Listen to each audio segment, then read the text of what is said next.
Bonjour, j'accueille aujourd'hui Hervé Kempf pour une réflexion sur les liens entre le coronavirus et la crise écologique. Est-ce que les manifestants du climat ont eu raison trop tôt? Est-ce qu'il y a un lien entre la lutte pour le climat et la lutte pour la santé? Hervé Kempf est bien placé pour en parler parce que c'est un ancien journaliste du journal Le Monde, le quotidien de référence, comme on dit à Paris. Et lorsque est paru un livre en 2003 sur la face cachée du monde de Pierre Péan et Philippe Cohen, il a été élu au conseil de gérance de la Société des rédacteurs du Monde, qui avait une structure un peu particulière, où les journalistes du Monde avaient dans le temps beaucoup à dire sur la ligne éditoriale de leurs livres. En 2007, il a publié un livre qui s'appelle Comment les riches détruisent la planète. En 2007 donc, clairement un livre prémonitoire. Il a poursuivi avec ici je vous montre Comment les riches détruisent la planète. Il a poursuivi avec Pour sauver la planète, sortez du capitalisme en 2009. Il y a eu une série d'autres livres aussi, dont L'oligarchie, ça suffit, vive la démocratie.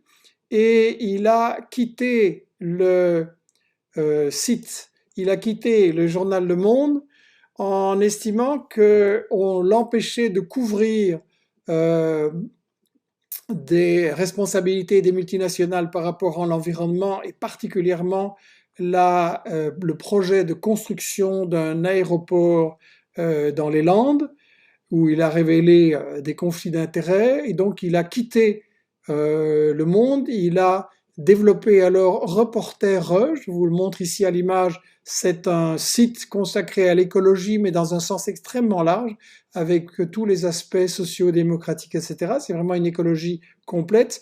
Et donc voilà, il a, j'ajoute, refusé la Légion d'honneur que voulait lui décerner la ministre de l'Environnement Ségolène Royal en 2016. Et en 2017, il a publié Tout est prêt pour que tout empire, 12 leçons pour éviter la catastrophe. Donc vous voyez quelqu'un qu'on aurait certainement dû écouter plus tôt. Et Hervé Kempf, ma première question sera, le coronavirus, c'est un coup de tonnerre dans un ciel bleu, c'était imprévisible, tous les gouvernements disent ici, on s'y attendait pas, normal.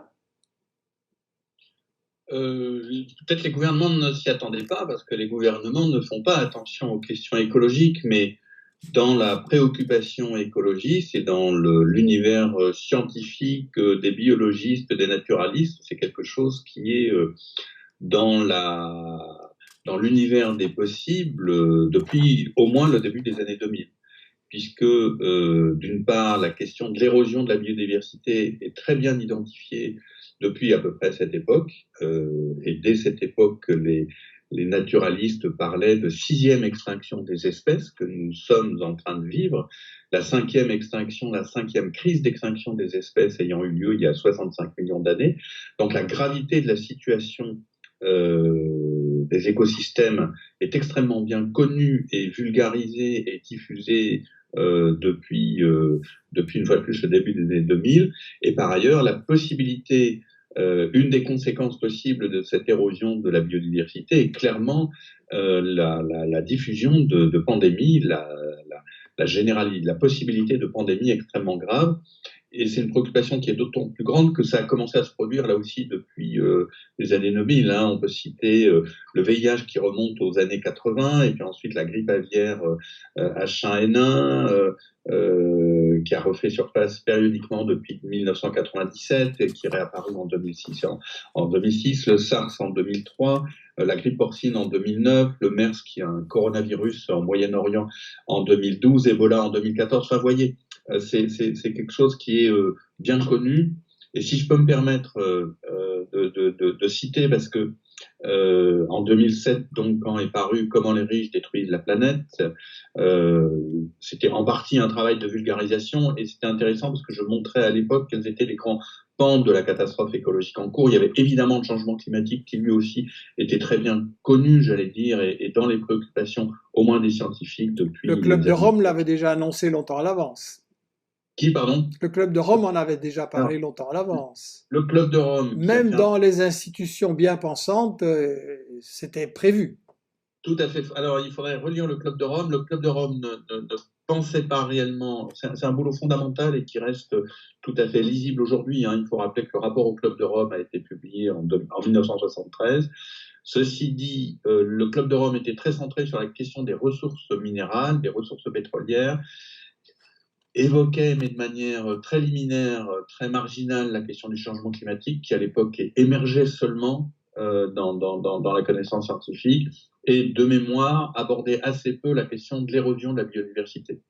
Donc c'est vraiment dans les années 80-90 que se forme le paradigme écologiste qui va à la question de l'extinction des ressources matérielles et minérales, qui est toujours là, mais qui reste un lieu de débat, mais vraiment en avant le triptyque, pour faire simple, le changement climatique, l'érosion de la biodiversité. Il y a un autre aspect qui est moins sensible, ça dépend aussi des époques, c'est la pollution généralisée des écosystèmes. Mais Et dès donc le début vous, des années 2000, des scientifiques parlent très clairement de la possibilité d'une pandémie à échelle large, quoi.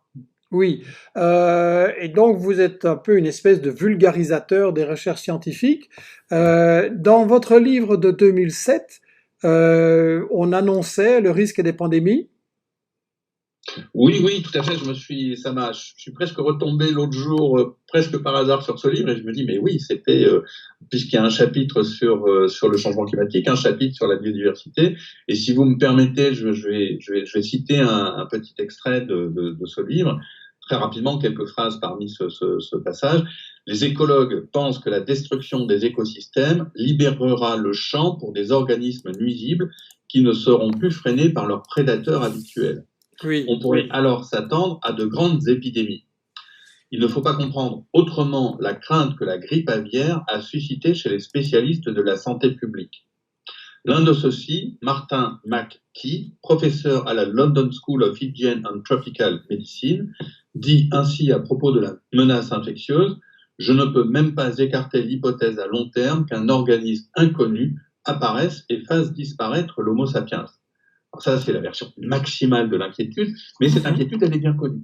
Et ça, vous voyez, un vulgarisateur comme moi, donc toujours avec un temps de retard sur la science fondamentale, écrivait en 2007, donc ça veut dire que la science fondamentale avait cette préoccupation-là depuis 2000. Et en fait, on retrouve, quand on commence à regarder un petit peu le travail sur les virus, le travail sur la biodiversité, cette préoccupation est vraiment là, très présente. Après, la question, c'est pourquoi les gouvernements n'ont-ils pas, ou pour beaucoup d'entre eux, n'ont-ils pas fait suffisamment attention à cette inquiétude? Oui, l'avertissement a été lancé. C'est pas pour vous mettre dans une mauvaise compagnie, mais Bill Gates a dit la même chose que vous quelques années plus tard, que ce qui menaçait l'humanité, c'était plus tellement le nucléaire, mais une pandémie. On trouve ça dans des rapports de la CIA aussi, qui ont été distribués au gouvernement des États-Unis. Et donc, c'est un peu la question. Comment ça se fait que les avertissements étaient là et qu'on n'en a rien fait? Mais je voudrais qu'on creuse ce que vous avez dit, le titre qu'on a pris, la crise écologique à l'origine du virus. On nous dit le Covid-19 s'est diffusé de façon foudroyante à cause de la globalisation. C'est clair que les transports de marchandises et d'êtres humains se sont multipliés. Quel est le lien entre la globalisation et le virus? Alors, je remonte un petit peu avant sur la question, mais vous allez voir, je vais répondre à votre question, sur le lien entre la crise écologique et la diffusion du virus. L'hypothèse dominante, ça ne veut pas dire que la connaissance de la chaîne de transmission de ce coronavirus, le SARS-CoV-2, est parfaitement connue. Mais l'hypothèse dominante qui a encore été appuyée par un article qui est paru dans Nature, le journal scientifique, il y a à peu près 2 semaines. On a des virus qui sont portés par les chauves-souris, qui ont un hôte de transmetteur, puisque l'enjeu c'est de franchir la barrière des espèces entre un grand nombre de virus qui sont chez des animaux et vers l'espèce humaine qui a quand même une biologie différente. Et voilà, il y a une transmission possible, il y a le réservoir en quelque sorte, notamment les chauves-souris, mais sans doute pas les seuls. Il y a un transmetteur, en l'occurrence, il semble très fortement que ce soit un pangolin, une espèce sur laquelle je vais revenir, et puis qui passe par le biais d'un marché des animaux vivants, sauvages ou domestiques, en Chine, à la ville de Wuhan, etc. Donc ça, c'est la chaîne de transmission au départ. Et puis après, au départ de Wuhan, ça va se transmettre à l'ensemble du monde, et particulièrement l'hémisphère nord, on y reviendra, c'est-à-dire l'Asie, l'Europe et ensuite l'Amérique du Nord. Il y a une recherche récente de Cambridge qui dit qu'en fait, on aurait 3 souches différentes du Covid-19. Une née en Chine, une née dans les pays comme la Corée du Sud et quelques autres, et une qui serait née dans le monde occidental. Il y a donc aussi chez les chercheurs, on n'a pas encore vraiment le patient zéro. Il y a certainement un virus qui a été là, mais peut-être c'est encore plus complexe. C'est ce que je vous dis. Pour l'instant, c'est l'hypothèse dominante. Je ne vous dis pas que c'est la vérité. Je ne suis, moi, pas capable de trancher. Là, à nouveau, je fais une sorte de journaliste scientifique vulgarisateur. Non, mais ça, c'est très bien, votre attitude. Je m'excuse d'interrompre. Ça, c'est vraiment important de le souligner. Il y a des choses qu'on ne sait pas. Il y a des choses où on a des hypothèses qu'il va falloir vérifier. Et c'est très important parce qu'on vient de recevoir 2 réactions auxquelles j'ai réagi. Quelqu'un nous dit le virus a été inventé pour supprimer des personnes et s'est échappé de Chine Express. Un autre, le coronavirus est une expérience scientifique sur le monde entier. Voilà, alors c'est très bien de poser les questions et toutes les questions sont bienvenues. Il n'y a pas de mauvaises questions, il n'y a que des mauvaises réponses. Mais c'est important justement aussi de mettre les pieds sur terre et de parler de choses scientifiquement. On a tous besoin de la science pour comprendre ce qui se passe et il faut faire attention de ne pas remplacer la science qui est parfois lente, parfois incomplète, parfois on se trompe et il faut corriger, et pas remplacer ça par des explications faciles, oui, c'est tel ou tel, c'est un complot, etc. Ça, c'est des explications qui font qu'on va continuer à se faire berner longtemps. Voilà, tout à fait. Il faut toujours s'appuyer autant que possible sur les faits, en n'excluant aucune hypothèse, en ayant l'esprit ouvert, mais en s'appuyant sur ce qui est bien documenté, en vérifiant bien sûr la pertinence des sources, etc. Je rentre pas. Mais je n'oublie pas le fil de votre question, c'est le lien entre la crise écologique, la globalisation et ce qui nous arrive en ce moment. Donc je reste sur cette hypothèse dominante. Ce qui est intéressant, vous avez une chose. D'où il vient le pangolin? Il y a 8 espèces de pangolins, il y en a 4 en Asie du Sud-Est et il y en a 4 en Afrique. Il est vraisemblable que ces pangolins sur le marché vivant soient l'objet. Le pangolin est un des animaux qui est les plus braconnés au monde, à cause de ses écailles, parce que il y a des croyances que les écailles de pangolin guériraient je ne sais pas quoi, ou aideraient peut-être les hommes âgés à je ne sais pas quoi. Donc, énorme trafic sur le pangolin. Une des sources de braconnage essentielles, c'est en Afrique tropicale, des forêts tropicales. Donc, vous avez déjà un premier élément de mondialisation, c'est le trafic du pangolin de l'Afrique vers l'Asie. Deuxième élément de la globalisation. C'est très intéressant que ça se passe à Wuhan. Wuhan, c'est effectivement un marché vivant, presque traditionnel, avec sans doute des habitudes qui se sont maintenues de la société chinoise, d'un certain rapport de la paysannerie, voilà, aux consommateurs. Mais c'est une ville qui a énormément gonflé en quelques années, en 1 ou 2 décennies, et qui est passée d'une ville qui devait être importante, je n'ai pas de chiffre en tête, à maintenant une métropole qui fait 11 millions d'habitants, qui est un des centres de l'industrie automobile, qui est lui-même un vecteur de mondialisation énorme. Par exemple, un des cas de la contamination en Allemagne qui est bien connu, c'est une usine allemande qui avait des correspondants en Chine, et un travailleur chinois ou une ingénieure chinoise, je ne me rappelle plus, arrive et contamine en Bavière un de ses camarades de travail, un de ses collègues de travail. Bon. Donc déjà, vous avez 2e élément de la mondialisation. Le premier, le trafic de pangolins de l'Afrique vers la Chine. 2e élément, le fait même de Wuhan, qui est une ville qui a énormément grandi en très peu de temps et qui a tout de suite établi des liens, notamment avec l'Europe, avec des compagnies françaises, allemandes, etc. Par exemple, Renault a une installation, une grande usine à Wuhan.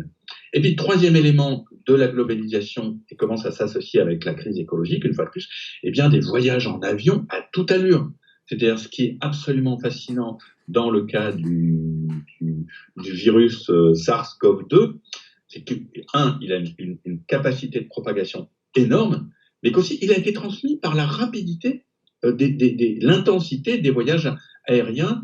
Alors, quand on prend, et là, une fois de plus, je lis je répète ce que j'ai lu, ce que disent des spécialistes, c'est si on prend la grippe espagnole, si on prend d'autres grandes épidémies dans le passé, même la grippe de Hong Kong en 1967-69, elles ont voyagé beaucoup plus lentement que maintenant. Elles se sont diffusées beaucoup plus lentement. Là, ce qui est fascinant dans ce que l'on dit, c'est que les premiers cas sont identifiés à peu près en novembre-décembre en Chine.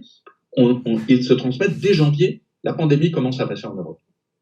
Et donc là, l'intensité du trafic aérien, donc c'est un marqueur, un paramètre essentiel de la globalisation, joue un rôle absolument essentiel dans la diffusion de cette pandémie.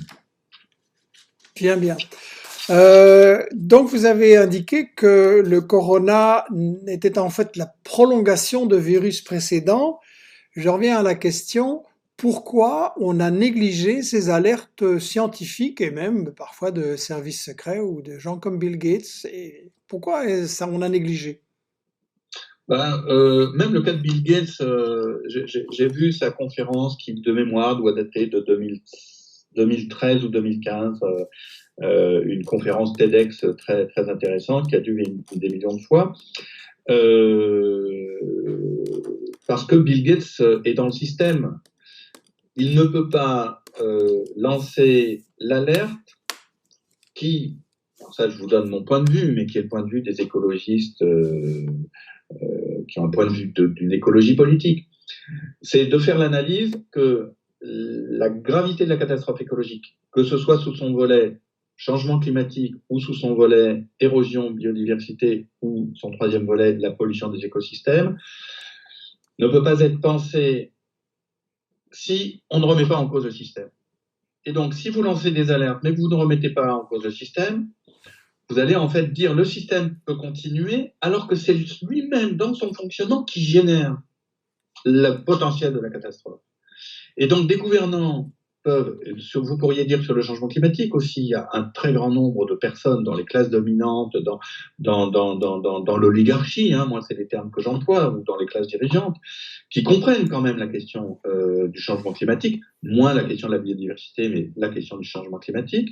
Donc c'est ça l'originalité de Bill Gates, c'est qu'il a l'esprit un peu ouvert, il n'est pas totalement idiot cet homme, il a l'esprit ouvert, il a très bien compris qu'il y avait un autre enjeu à côté du changement climatique, mais il le pense, lui et la classe dominante, mais si on va au bout de l'analyse, on se dit, ben, ceux qui créent le danger climatique ou ceux qui créent le danger, par exemple, de la pandémie, qui est fondamentalement un danger de la biodiversité, c'est le fonctionnement même de notre système. Donc, il faut remettre en cause notre système. Et ils ne peuvent pas faire ça. Ils ne peuvent que chercher des accommodements, des aménagements. Sur le changement climatique, ils n'ont absolument aucune réponse. La réponse de Bill Gates, puisqu'on va en rester à cet homme qui est important, évidemment, ça sera la géo-ingénierie dont on pourrait éventuellement parler, mais qui, en gros, n'est pas la solution. Et par rapport à la pandémie, mettons en place un certain nombre de dispositifs. Mais si on ne remet pas en cause la destruction des forêts tropicales, si on ne remet pas en cause le rapport entre nos sociétés et le vivant avec l'agriculture, etc., on s'expose, quel que soit le nombre de masques, de tests, de vaccins, d'appareils sanitaires, etc., qui vont être mis en place, c'est sûr, on s'expose à la répétition de nouvelles pandémies. Et donc voilà pourquoi les gouvernants les plus obtus d'entre eux, comme Trump, comme Bolsonaro, comme Poutine, d'une certaine manière, eux, c'est le déni absolu parce qu'il ne faut pas remettre en cause le capitalisme et son fonctionnement. Et puis d'autres qui sont plus entre deux eaux, comme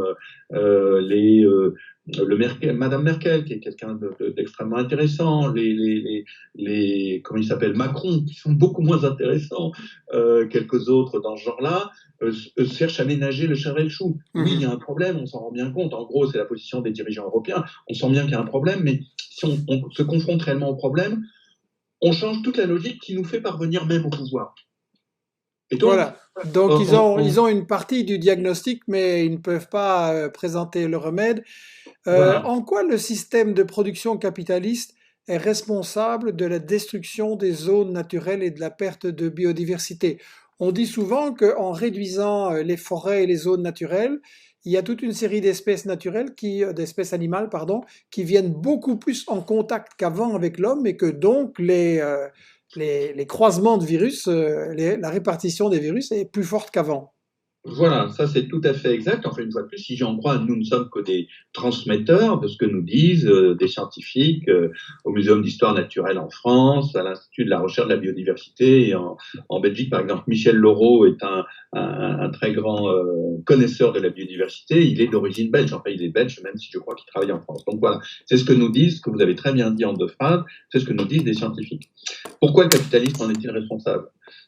Eh bien, parce qu'il continue dans sa logique de recherche de profit comme fondement essentiel du système économique, à vouloir toujours l'augmenter la production et à vouloir avoir une croissance importante. Et pour augmenter toujours la production, pas seulement dans le domaine de la biodiversité, mais un de ces aspects, ça va être de répandre une agro-industrie, donc développer la déforestation de l'Amazonie, après tout d'extraire aussi du bois en grande quantité. Et ce qui se passe en Afrique tropicale, en Afrique forestière, est absolument essentiel. Et là, par exemple, la France et l'Europe jouent un rôle extrêmement important en ayant continué à vouloir développer une foresterie durable, qui n'est pas du tout durable et qui a continué à soutenir les mécanismes de destruction.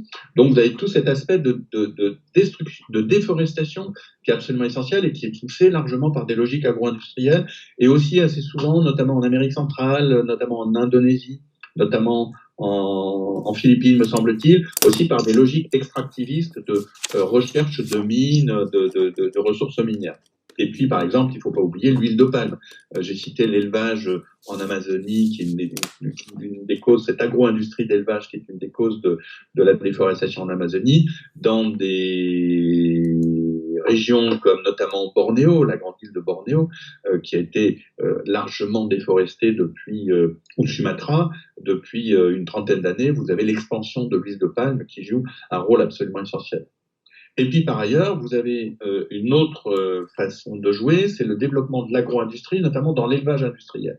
C'est-à-dire vous allez faire, notamment pour les poulets, notamment pour les porcs, mais aussi de plus en plus pour les bovins,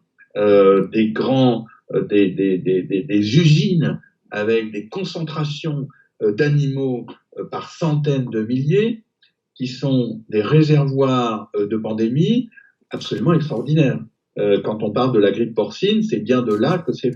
Donc vous avez 2 sources de pandémie possibles, par la destruction des écosystèmes ou par l'extension de modèles agro-industriels totalement délirants. Vous avez 2 sources de pandémie possibles. On a posé la question pourquoi les Macron et compagnie n'ont pas réagi aux avertissements. C'est un fait que on a parlé beaucoup du problème en Chine et puis dans d'autres pays d'Asie, qu'il était très grave, mais en Occident, ça n'a pas bougé pendant longtemps. L'Europe avait l'air quasiment endormie et tout d'un coup, on s'est réveillé vers le 12 ou 13 mars. L'Occident se croyait à l'abri des épidémies. Est-ce qu'il y a une sorte de arrogance vis-à-vis de la nature? L'homme est invincible? Je dirais plus, c'est plutôt la première partie de votre phrase qui est ça. Il y a eu, et c'est bien expliqué dans un long article de Jérôme Bachet. Je ne sais pas si vous connaissez Jérôme Bachet, c'est un intellectuel historien d'origine extrêmement intéressant qui a travaillé sur le Chiapas notamment, qui vient de sortir un livre sur le capitalisme qui est tout à fait éblouissant, et qui vient de sortir une longue analyse sur le site Lundi Matin, et qui évoque ça, qui évoque aussi le fait que cette pandémie du SARS-CoV-2 est très originale parce qu'elle touche le Nord, elle touche aussi les classes dominantes. Vous avez eu Boris Johnson, le Premier ministre, qui a été malade. Vous avez en France plusieurs ministres qui ont été contaminés. Vous avez eu des fortes suspicions pour M. Trump, pour M. Bolsonaro. Donc, il y a ce caractère tout à fait original que cette épidémie, elle touche des vieux blancs, et éventuellement la classe dirigeante. Et ça, par exemple, par rapport à Ebola, qui est une épidémie extrêmement grave, mais qui se passait en Afrique, au fin fond de... C'est que des noirs, donc c'est pas si grave, hein. Voilà, hein, évidemment, ce n'est pas ni vous ni moi qui le disons, mais c'était l'état d'esprit dans les classes dominantes. Là, il se passe quelque chose, c'est que ça touche l'Europe, ça touche l'Amérique du Nord, ça touche aussi la Chine, qui est une oligarchie extrêmement puissante, donc ça nous touche, nous. Et là, c'est grave. Donc, il y a ce phénomène qui a joué. Mais votre question, c'était qu'est-ce qui a fait que ça se déclenche rapidement? C'est ça, hein, votre question. Qu'est-ce qui a fait que, malgré l'alerte, on n'a pas bougé? Les soignants se plaignent énormément de ne pas avoir de masque, de ne pas avoir de gel, qu'on n'a pas eu assez de lits d'hôpitaux.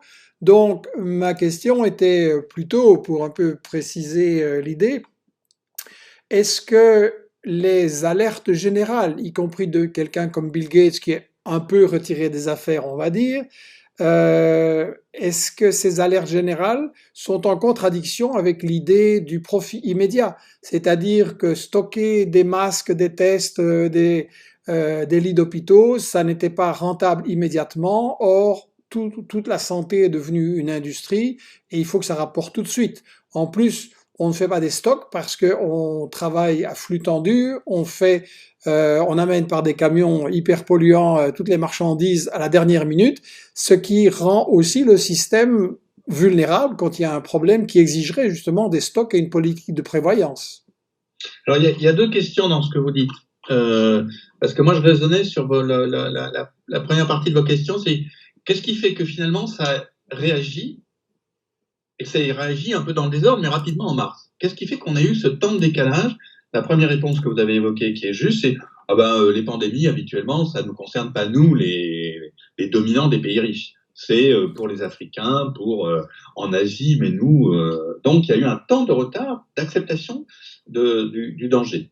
Et je dirais que là aussi, il y a autre chose, parce que nous, on s'est interrogé en tant que journaliste à reporter, le quotidien d'écologie, on a été très attentifs, et en regardant comment on analysait les choses, je dois dire qu'on a eu du mal à percevoir la gravité de ça tout de suite. Parce qu'il y a eu quand même un délai dans l'information, des discours extrêmement contradictoires pendant le mois de janvier, que la Chine elle-même d'abord bloquait tout et puis a commencé à faire un contrôle très autoritaire. Enfin, il y avait une sorte de confusion. On avait beaucoup de mal à percevoir. Et par ailleurs, en tant qu'écologiste, on aurait dû se dire, mais tiens, c'est là que ça arrive.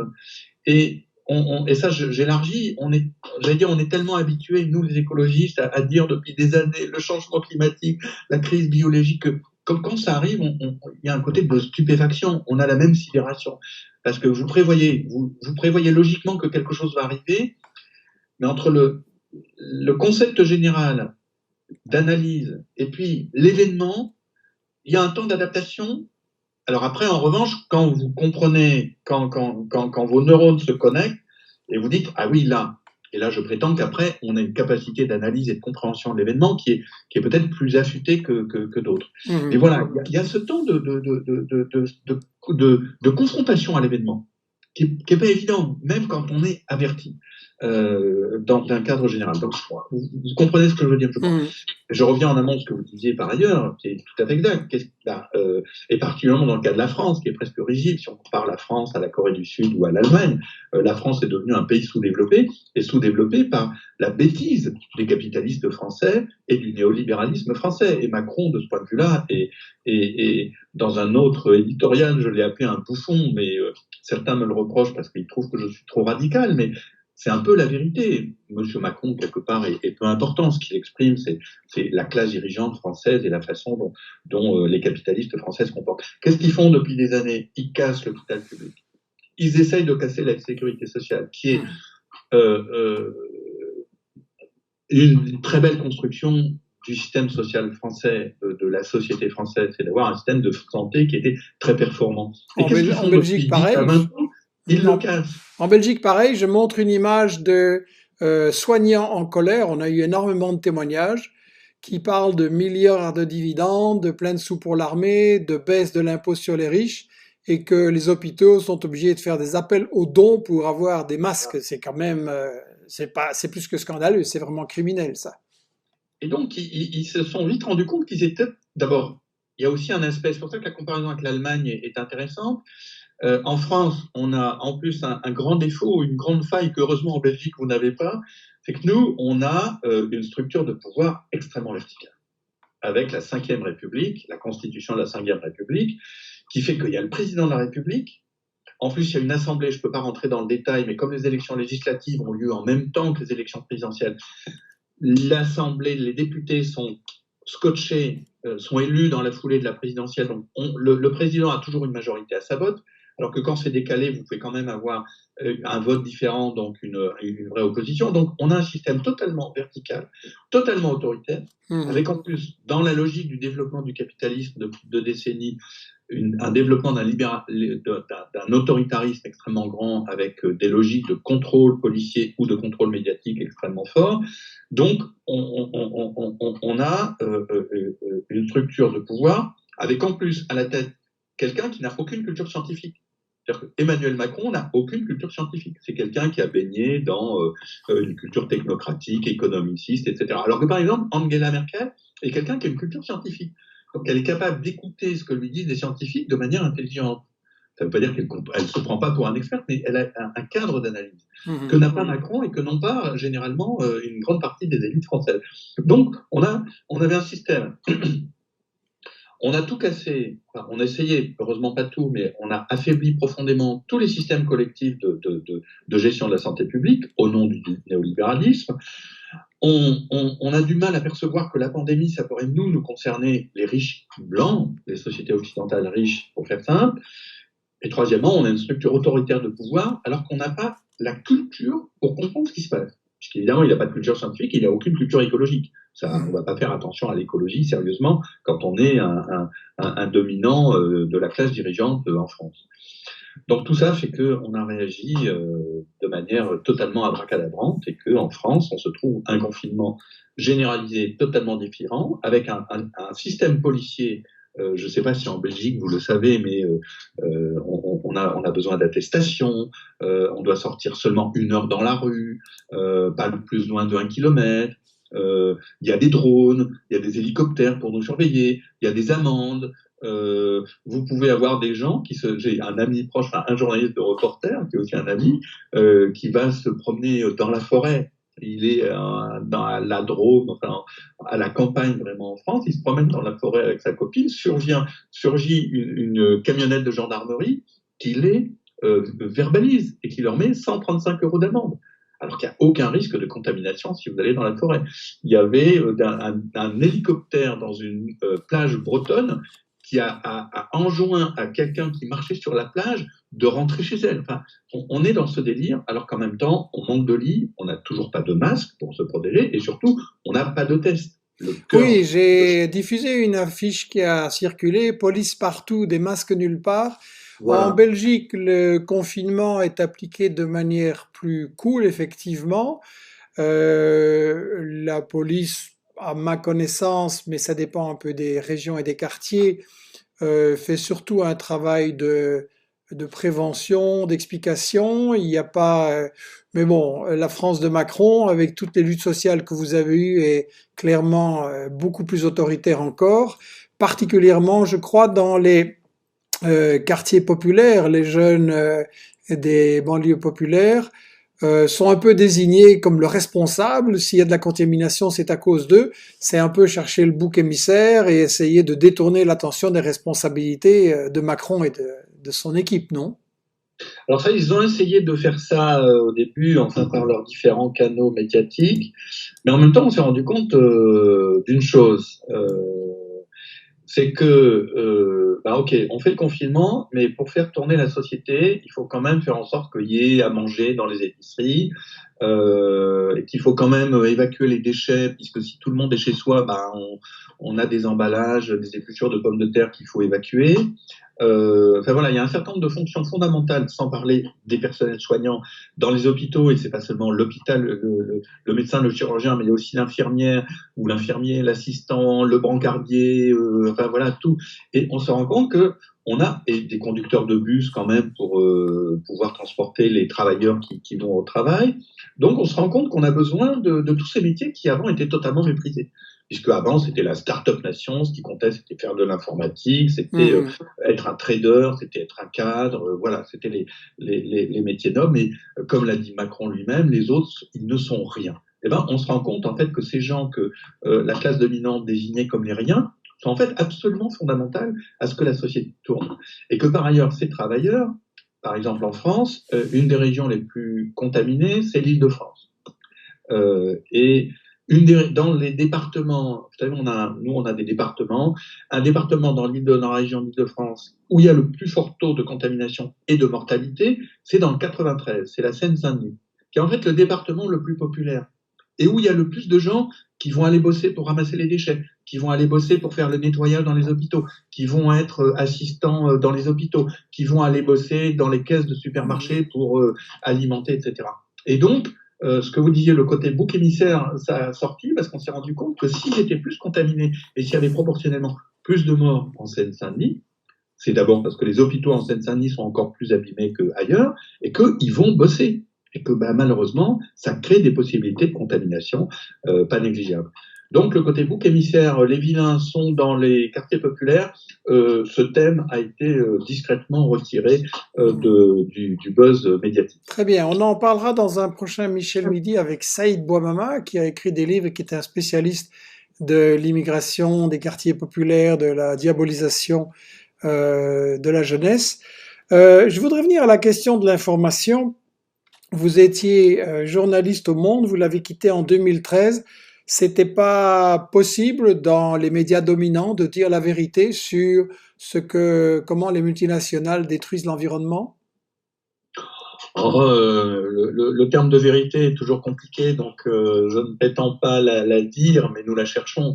Mais ce qui est clair, c'est que c'était un acte de censure par rapport, comme vous l'avez rappelé rapidement, à la couverture que je faisais d'un projet d'aéroport à Notre-Dame-des-Landes, en Loire-Atlantique, qui était poussé par une grande multinationale française qui s'appelle Vinci. Et donc, effectivement, je ne vais pas rentrer dans le détail, mais ça pourrait prendre longtemps, mais il y avait un acte de censure qui fait que je suis rentré en conflit, dans un conflit très pénible d'ailleurs avec la direction du Monde à l'époque, alors qu'avant j'étais plutôt un journaliste, comment dire, bien connu depuis des années, très apprécié par les lecteurs et par mes camarades. Voilà, je faisais un Et bon qu'est-ce boulot. qui a changé au Monde? C'est quand même intéressant Ah, parce très qu'il garde simplement, une réputation de journal sérieux, déontologique. Donc, qu'est-ce qui a changé au Monde? quelque chose de très simple. D'abord, ça n'est plus un journal de référence. C'est un journal de référence. Ça, c'est à l'époque ancienne, quand on était sous Beuve-Méry ou bref. Ce qui s'est passé, c'est que le journal Le Monde a été racheté par des capitalistes. C'est-à-dire qu'avant, ça a été un grand journal et j'ai été très heureux d'y travailler. Ça reste un bon journal, on reviendra là-dessus éventuellement, on s'en fiche, mais de la même manière que le Financial Times ou les Échos en France sont des bons journaux. On peut trouver de l'information sérieuse. Et c'est de l'information qui est orienté idéologiquement pour ne pas mettre en péril intellectuellement le système. Donc, qu'est-ce qui s'est passé? Avant, c'était un journal indépendant. Et pourquoi il était indépendant? Parce qu'il était notamment possédé par ces journalistes qui avaient une part importante au capital. Quand vous avez rappelé que j'avais été élu au conseil de surveillance de la Société des rédacteurs du Monde, ça veut dire que j'étais, avec mes camarades, actionnaire. Quand je voyais M. Colombani, le directeur, avec mes camarades, nous étions comme un actionnaire qui convoque le directeur et qui lui dit qu'est-ce que tu as fait? Vous voyez, c'est pas du syndicalisme, c'est nous possédons l'outil de travail et donc nous décidons. Et qu'est-ce qui s'est passé en 2000 13? Non, quand ça a été racheté par Monsieur Xavier Niel, qui est un grand milliardaire opérateur des télécoms en France, Oui. par Pierre Berger, qui maintenant est décédé, mais qui était un grand millionnaire par centaines de millions de l'industrie du luxe, qui, vous le savez, est très important dans le capitalisme français. Oui. Et puis troisième, Mathieu Pigasse, qui était de la banque Lazare, et qui est un opérateur financier, etc. Et donc, le Donc, c'était journal, le business qui rentrait en force dans le monde. voilà, et très intéressant, c'était en plus une telle combinaison de l'expression du capitalisme français, les financiers, parce qu'on est assez bon dans ce domaine, le luxe et un opérateur télécom. Et donc évidemment, ils ont été intelligents, ils ont été relativement subtils. Ils sont arrivés en 2010, je crois, ils n'ont pas tout de suite mis les formes néolibérales de management et de contrôle de l'information. Ça a pris du temps. Mais 3 ans après, beaucoup de choses avaient changé. évidemment, je me suis trouvé confronté dans ce rapport de force qui d'accord, aurait été inimaginable même 10 ans auparavant. d'accord. Voilà. Il y a eu, à propos de Monsieur Niel, il y a eu un livre que je recommande de Aude Lancelin, Le Monde Libre. Elle était journaliste au Nouvel Observateur et on lui a rendu la vie impossible et elle a vraiment été littéralement expulsée, Elle était justement. limogée. Voilà, elle était expulsée d'abord la vie impossible et puis carrément limogée parce qu'elle n'était pas dans la ligne du patron milliardaire. Est-ce qu'il y a un problème de corruption directe ou indirecte qui peut jouer dans la presse? Parce que dans le dossier des Landes, vous aviez quand même indiqué que le préfet de la région qui s'appelle Hagelstein était chargé par l'État de superviser le projet d'installation d'un aéroport inutile selon vous parce que les chiffres du trafic étaient exagérés et c'était un projet destructeur. Et ensuite, il a été engagé par la firme Vinci qui devait construire et exploiter l'aéroport et qui, je pense, avait à l'époque des liens avec Xavier Niel aussi en affaires. Donc c'est un problème de corruption objective, non? C'est pas la presse Euh, ne peut pas être indépendante par rapport à. Là, vous ouvrez un dans l'affaire en particulier. Non, il n'y avait pas un rapport entre Vinci et Niel et leur problème à l'époque, c'était plus par rapport au président Hollande. Mais je veux pas rentrer dans ce D'accord, détail parce que ça serait trop. Enfin, ça m'intéresse évidemment, je l'ai vécu, donc le mécanisme exact m'intéresse, mais ça risquerait de prendre une demi-heure pour qu'on comprenne tout, donc c'est pas intéressant. En revanche, votre question, elle est pertinente et intéressante sur le terme de corruption. Euh, la corruption, telle que je le comprends, ça veut dire que l'on va vous donner de l'argent ou on va vous accorder un privilège en échange d'un certain comportement. Effectivement, on a un capitalisme, mais c'est là que le concept d'oligarchie est vraiment important. On a un système qui est profondément corrupteur, et on a des élites qui sont largement corruptibles et qui sont corrompues au sens où, et particulièrement une fois de plus, mon expérience elle est française, mais on a une logique d'État important, fort, mais qui est, avec tous ses défauts, animé par l'idée de service public. Et en gros, dans la démocratie, il n'y a pas qu'en France, heureusement, un des aspects de la démocratie, c'est qu'il y a une séparation entre la sphère de l'économie privée du privé qui a sa légitimité. Il ne s'agit pas de dire qu'avoir une entreprise et gagner de l'argent, c'est mal en soi. C'est simplement des logiques différentes. Ça peut contribuer au bien-être et à l'utilité sociale. Hein. Il ne s'agit pas de remettre en cause toute l'économie. Voilà. Mais en tout cas, en démocratie, vous séparez la sphère de l'économie privée, du marché, de la sphère de l'intérêt public.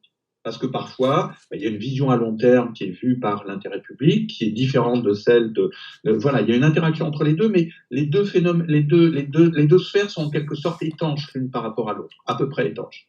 Ce qui s'est passé avec l'oligarchie, le développement oligarchique de nos sociétés, donc la perte de la démocratie, et qui est une évolution très forte du capitalisme des dernières décennies, c'est que cette étanchéité disparaît et que vous avez sans arrêt des va-et-vient entre les deux, ce que les Américains appellent les revolving doors. Je ne vais pas chercher à les le portes prononcer. coulissantes, oui. Les portes tournantes, les portes coulissantes. Un coup, vous passez dans le privé, vous revenez dans le public, etc. Et vous avez maintenant, et c'est malheureusement passé notamment beaucoup en France, des va-et-vient entre le public. Alors le cas de ce préfet qui avait présidé à l'appel d'offres pour la concession de l'aéroport, etc., qui avait un salaire de préfet qui en soi, en plus, n'était pas négligeable. Hein. Vous êtes préfet en France, vous devez toucher dans les, j'imagine, 8 000 euros par mois, donc c'est quand même à peu près 4 ou 5 fois plus que ce que gagne la moyenne des gens. Eh ben, a été embauché 2 ans après cet appel d'offres qui a été accordé à Vinci dans une filiale de Vinci Autoroute. Voilà. Et ça, c'est un exemple parmi d'autres. En fait, c'est ça que je veux dire. C'est pas ce cas-là qui m'intéresse. C'est que il y a tellement d'exemples dans cela. Et il y a un livre qui est paru récemment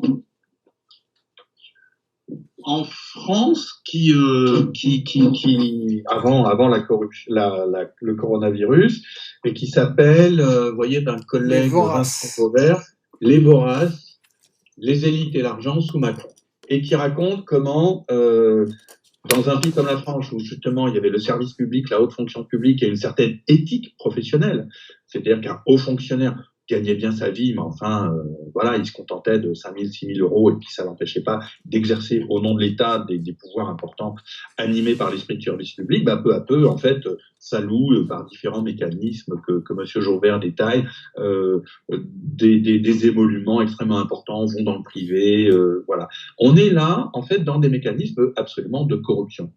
Et même, on est dirigé en France par un monsieur qui a été à l'ENA, donc École nationale d'administration, qui a d'abord été un peu de temps dans la haute fonction publique, qui après a été dans la banque Rothschild, qui en 2 ou 3 ans a réussi à se faire une coquette petite fortune de, je me rappelle plus le nombre de millions, enfin c'était en 3-4 ans, il gagne, je sais pas, 10 millions, ce qui est quand même assez étonnant, puis après revient secrétaire. Bonne relation.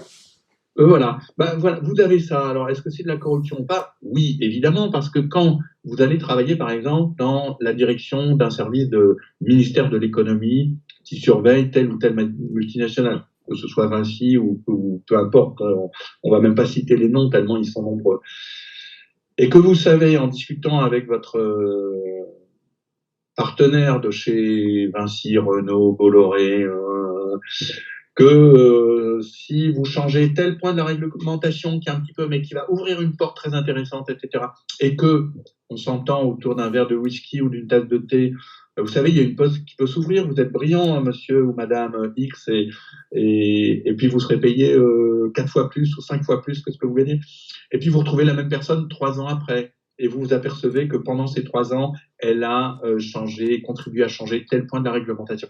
Des exemples comme ça, il y en a des dizaines maintenant en France, il y en a aux États-Unis, il y en a dans d'autres pays. Il ne faudrait pas une grande commission d'enquête sur tout ça?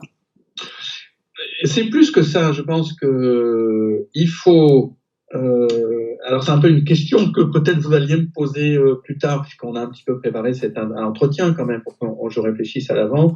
Une des questions que vous allez me poser, je crois, c'est qu'est-ce qu'on fait, quoi? Quelles sont les mesures essentielles? Qu'est-ce qu'il faudrait revendiquer, voilà, au sortir de ce grand ébranlement qu'aura été la crise du coronavirus dans le monde. C'est quand même un moment historique extraordinaire et dont on n'a pas encore mesuré toute l'ampleur. Mais en tout cas, il faut commencer à y réfléchir.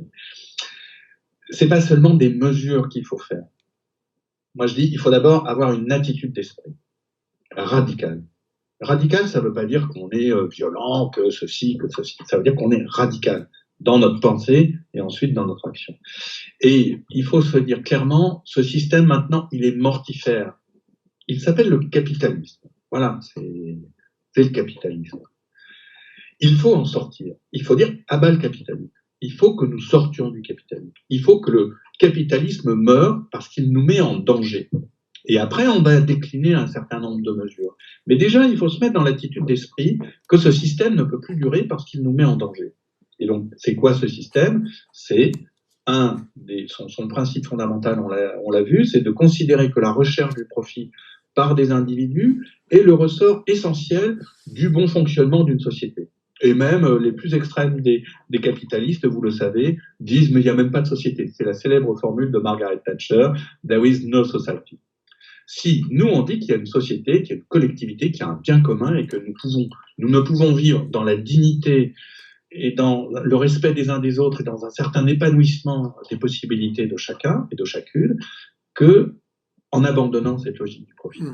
Et comme elle est au cœur du capitalisme, qu'elle impulse les mécanismes de croissance qu'on a décrits très rapidement tout à l'heure, qu'elle inclut du coup la mise en œuvre d'une destruction écologique qui maintenant nous met en danger mortel, qu'elle implique une inégalité qui devient absolument intolérable et qui est dangereuse pour l'équilibre social et pour l'équilibre humain et pour la paix civile, il nous faut vraiment, on se met dans l'attitude d'esprit, on change, on dit mort au capitalisme. Sortons du capitalisme. Il faut maintenant, et il y a suffisamment de choses sur la table, vous y contribuez par votre travail depuis des années, comme je le fais, comme heureusement le font des dizaines de gens, c'est ce qu'on appelle le mouvement altermondialiste, c'est ce qu'on appelle le mouvement écologiste, c'est le mouvement critique. Il y a heureusement maintenant des centaines, des milliers de gens qui pensent, qui agissent, qui militent, et on sait comment on peut aller. Il y a effectivement énormément de manifestations de solidarité, les gens qui aident leurs voisins, je passe là un petit billet. Il y a énormément de gens qui se disent la planète est en feu, il faut absolument trouver des solutions. Donc ce que vous dites, c'est que la guerre économique est destructrice non seulement du social et de l'emploi, mais aussi du climat et maintenant de notre santé, et que la solidarité, la coopération, ça doit remplacer la guerre économique. Moi, je n'emploie pas le terme de guerre économique. Une fois de plus, je dis, mais il faut l'attitude d'esprit de dire que il faut en finir avec le capitalisme. Il faut accepter l'idée qu'on peut avoir un système et une société humaine qui tient debout, qui trouve ses équilibres, en changeant totalement le paradigme. Je vais vous prendre une phrase, je m'appuie sur une phrase que j'aime beaucoup, qui a été dite par Zizek, qui est un intellectuel slovène passionnant, qui je crois la reprenait d'un autre intellectuel, Frédéric Jameson, peu importe. La phrase en gros dit « Il est plus facile aujourd'hui de penser la fin du monde que de penser la fin du capitalisme ». Ce qu'il voulait dire, c'est que on accepte plus aisément l'idée qu'il y a une catastrophe écologique, que ça va s'effondrer, etc., que d'accepter l'idée qu'on pourrait sortir du capitalisme. Moi, je pense, et c'est là vraiment que je veux inverser, il faut qu'on se dise que pour éviter la catastrophe écologique, qui est pensable et qui aura des conséquences, on le voit déjà maintenant, absolument monstrueuses, il faut que nous puissions penser la fin du capitalisme et dire qu'une alternative est possible. Vous voyez, ma première préoccupation, c'est qu'on arrive à sortir de ce schéma mental qui, une fois de plus, avait été exprimé par Margaret Thatcher, qui est une personne d'une importance historique fondamentale. Elle disait une autre chose, « There is no alternative ». Tina, on l'a appelée Tina. « There is no alternative ». Il n'y a pas d'alternative. C'est ce que veulent nous dire depuis des décennies maintenant. Margaret Thatcher, c'est 1979, 1980. Il nous dit il n'y a pas d'alternative. Et donc, c'est la discussion qu'on avait autour de Bill Gates. Lui, il dit la même chose. Oui, la pandémie, il est intelligent, il se rend bien compte qu'il y a un problème. Mais on va chercher à résoudre ce problème en restant dans les cadres du système actuel. Non, il faut dire on ne peut pas résoudre les problèmes actuels avec les recettes du monde actuel qui nous a conduits précisément à la gravité de ce problème. C'est une phrase qu'Einstein disait déjà à l'époque. Il faut donc changer notre mode de pensée, changer nos concepts de base. Je crois oui, voilà. Je crois que c'est pas les problèmes du monde actuel avec les moyens qui nous ont conduits aux problèmes actuels. Il le disait d'ailleurs mieux que moi et que vous. Donc voilà, c'est la première chose. Alors après, une fois qu'on a ça, il y a plein de choses qui découlent et elles sont sur la table. Ça serait notamment, comme vous le disiez, une sorte de commission d'enquête sur ce qu'on a évoqué, la corruption généralisée, mais ça peut être énormément de choses. Moi, je dirais, la deuxième chose, une fois qu'on se dit, on change le cadre mental et on va réfléchir et on va dire effectivement après, en remployant vos mots, d'une part, il faut qu'on sorte de la guerre économique. L'économie, c'est pas pour se faire la guerre les uns aux autres et être en compétition et savoir s'il y a des pôles de compétitivité, des métropoles, on est en guerre contre la Chine, contre les États-Unis, contre... Non, l'économie, c'est pas ça. L'économie, c'est peut être une bonne chose et comment on fait en sorte que chacun et chacune ait les moyens de vivre dignement, d'élever ses enfants, de se loger, de pouvoir s'amuser, de pouvoir réfléchir, de pouvoir se distraire et voilà. Bon, la vie humaine, quoi, tout simplement. Donc l'économie, c'est une bonne chose si ça vise ça. Donc on sort de la guerre économique. Mais là aussi, c'est sortir de la guerre économique, c'est sortir de l'idée que l'économie est une guerre. On sort de l'idée qu'on doit se faire la guerre. On s'appuie sur la solidarité au lieu de la compétition. Je reprends vos termes, hein, je suis passé par ce petit chemin pour dire comment, oui, la solidarité, l'entraide, la coopération. Vous savez, il y avait un autre homme formidable qui s'appelait Kropotkin, un anarchiste russe de la fin du 19e siècle, qui était un scientifique tout à fait extraordinaire. C'est d'abord un scientifique d'ailleurs, et qui avait très bien réagi, enfin, avait très bien compris ce que disait Darwin à l'époque, qui était très, très évidemment fondamental. Et il y avait des interprétations de Darwin, pas de Darwin lui-même, des interprétations de Darwin qui disaient la compétition entre les espèces, en fait, il faut que ce soit la compétition entre les humains aussi dans la société. Et en fait, Kropotkin a fait tout un boulot formidable dans un bouquin qui s'appelle L'Entraide, et qui disait mais en fait, on regarde dans plein C'était un naturaliste à la base, hein, c'était un observateur de la nature. On voit plein de mécanismes dans les sociétés animales, dans la nature, où en fait, les espèces s'entraident. Parfois, elles sont en compétition les unes avec les autres. Parfois, elles s'entraident. Et les mécanismes d'entraide sont tout aussi importants que les mécanismes de compétition. Donc ça, on est à un point de l'histoire où peut-être, moi je suis anticapitaliste, mais j'ai une formation d'historien, donc je me dis, mais le capitalisme, il n'est pas forcément mal en soi. C'était un moment de l'histoire depuis le 16e, le 17e siècle. Ça a été une forme historique qui, comme par exemple l'Empire romain, ça a grandi, ça a été extraordinaire, et puis ça a commencé à décliner, et puis ça s'est effondré. Je ne sais pas si l'Empire romain c'est bien ou mal. Je ne peux pas juger. C'est pas une question de bien ou mal. Je ne sais même pas si le capitalisme en tant que moment historique c'est bien ou mal. Il y a une chose dont on peut être certain, c'est que maintenant la phase actuelle du capitalisme, elle est mortifère, elle est dangereuse. Donc il faut en sortir et passer vers une autre forme historique. Et donc on n'a pas encore de nom pour ce qui doit être quelque chose qui est sous le règne, comme vous l'avez dit, enfin sous le règne, je ne sais pas, mais dans l'esprit de la souveraineté, de la coopération, de la solidarité, de l'entraide, du bien commun, plutôt que la privatisation de tout, de l'écologie, du respect des écosystèmes, de comprendre que l'espèce humaine fait partie de l'écosystème, de la biosphère, et que donc il ne faut pas être en opposition avec ce qu'on appelle la nature, mais qu'il faut trouver des harmonisations. Donc il faut arrêter de... Enfin, vous voyez, il faut qu'on soit dans tous ces esprits. Et puis après, quand on a changé, donc on change l'idée de base. On sort du capitalisme. On n'a pas peur de le dire. On l'assume. Parce qu'on veut aller vers la solidarité, vers une autre société, vers une autre histoire, vers un nouveau monde, vers un nouveau 21e siècle. Et il y a plein de choses formidables qui vont se faire dans l'humanité telle qu'elle est. Et puis après, on va commencer à décliner dans des mesures concrètes. Alors par exemple, ça sera, même très concrètement, sur la haute fonction publique, sur les rapports entre le privé et le public, sur le comportement des multinationales. Et puis, on va bosser notamment beaucoup sur les impôts. La question des impôts, elle est fondamentale. Elle est fondamentale. On va dire il n'est pas possible qu'il y ait des revenus de 1 à 300. Il est très bien, monsieur Bill Gates. Il est très intelligent. Enfin, non, il n'est pas très bien, mais il est très intelligent. Je pense qu'humainement, ce n'est pas un monstre absolu. Mais ce qui est anormal, c'est qu'il ait une fortune de 100 milliards d'euros, je crois, ou 100 milliards de dollars. Je ne sais même plus quel est le montant de sa fortune. Vous voyez, c'est des chiffres qui n'ont plus de sens. Ce monsieur a trop de pouvoir. Il n'a pas de raison d'avoir autant de pouvoir. Au fond, ce que vous dites là, c'est un peu ce qu'une grande partie des Gilets jaunes ont dit, puisqu'ils ont créé des ateliers constituants pour dire, voilà, il faut réinventer la société, c'est à nous, et pas aux gens d'en haut, à nous à dire de quoi on a besoin pour l'économie, comme constitution, comme méthode d'information, etc. Donc, pour une très très brève conclusion, quelqu'un a dit sur Facebook, alors le 11, on fait la fête. Vous n'avez pas peur que si la fête se fait avec les idées de Macron, ça va être le retour à l'ancienne et que justement, c'est à nous à décider ce qu'on va faire. Je pense pas d'ailleurs que c'est le 11 mai que ça va se poser le problème, mais on verra. Est-ce que c'est l'après? Macron dit l'après sera plus comme avant. On peut en douter. Est-ce que c'est pas à nous justement à définir l'après en deux mots? Si, absolument. C'est une bataille qui est engagée. Il faut absolument que nous, ceux qui nous écoutent en ce moment, et partout, tous ceux qui comprennent ce qui est en train de se passer, dont on vient de discuter, bien sûr, c'est une bataille. C'est une bataille politique qui va être très dure. Il faut l'engager absolument. Et pour le 11 mai, écoutez, d'abord, moi je trouve que Macron, c'est quelqu'un, on sent pas, il fait pas la fête. On sent que c'est pas quelqu'un qui s'amuse beaucoup, alors que de temps en temps, moi je pense qu'il faut s'amuser. Mais on s'en fiche de ce monsieur. Mais je vais vous donner plutôt autre chose. J'ai interviewé Alain Damasio l'autre jour, et on va le publier bientôt dans Reporter. Et vous savez, c'est un écrivain de science-fiction qui pense bien. C'était un plaisir de discuter avec lui.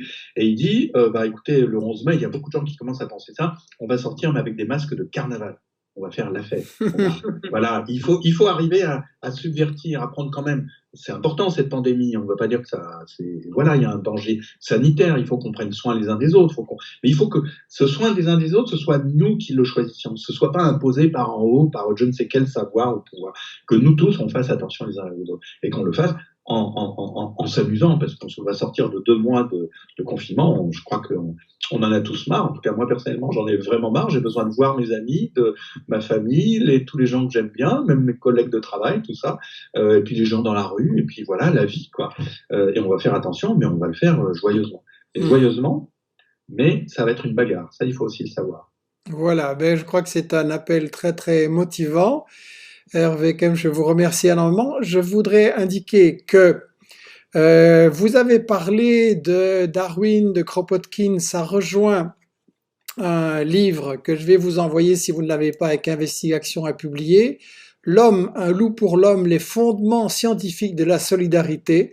Donc, en entendant, j'ai retrouvé beaucoup d'idées qui sont exprimées dans ce livre, justement, qui veut lutter contre Thatcher, Tina, la guerre économique, l'homme, un loup pour l'homme, etc. Investigation a publié aussi quand le dernier arbre aura été abattu, nous mangerons notre argent, le capitalisme contre le climat, qui rejoint largement ce que vous dites. Je rappelle les livres que vous avez publiés, en général c'est au seuil, comment les riches détruisent la planète, pour sauver la planète sortez du capitalisme, tout est prêt pour que tout empire, et le site reporter que vous avez mentionné, donc les choses que vous publiez sont absolument passionnantes. Investigation de son côté, diffuse justement des livres sur ces thèmes-là. On n'a pas eu le temps de parler de la guerre, qui est aussi une manière d'imposer au Sud une politique économique au service du 1%. Il faudra qu'on en reparle, mais voilà. On vous appelle à partager les livres justement avec vous. Comme disait Hervé, le temps de la réflexion, du débat, de la discussion est vraiment venu, et pour ça, il n'y a rien de mieux que de partager des livres et de la réflexion. D'intervention de votre part, beaucoup de questions qui étaient posées, mais on va pas avoir le temps de les prendre maintenant. Des idées parfois un petit peu complotistes aussi, que le virus a été répandu depuis un labo chinois. Oui, alors il y a le professeur Montagnier qui répand cette idée maintenant, mais désolé, j'ai consulté plusieurs personnes, c'est vraiment de la connerie en boîte. Et il faut faire très très attention de ne pas remplacer la recherche et les écoutes des experts, des analystes, écouter les différentes opinions, chercher les faits, chercher les causes et pas chercher des explications bidons. On va en parler de ça, je vous lancerai un appel prochainement, justement, puisque je prépare un livre avec le meilleur des entretiens qu'on aura eu dans Michel Midi sur tout ça. Et je vais vous lancer un appel pour poser vos questions, toutes les questions que vous voulez, pour lesquelles vous cherchez des réponses. C'est très très important qu'on développe la réponse collective tous ensemble sur tout ça. Je remercie énormément Hervé Kempf pour ses réflexions. Lisez Reporter, c'est vraiment très très intéressant.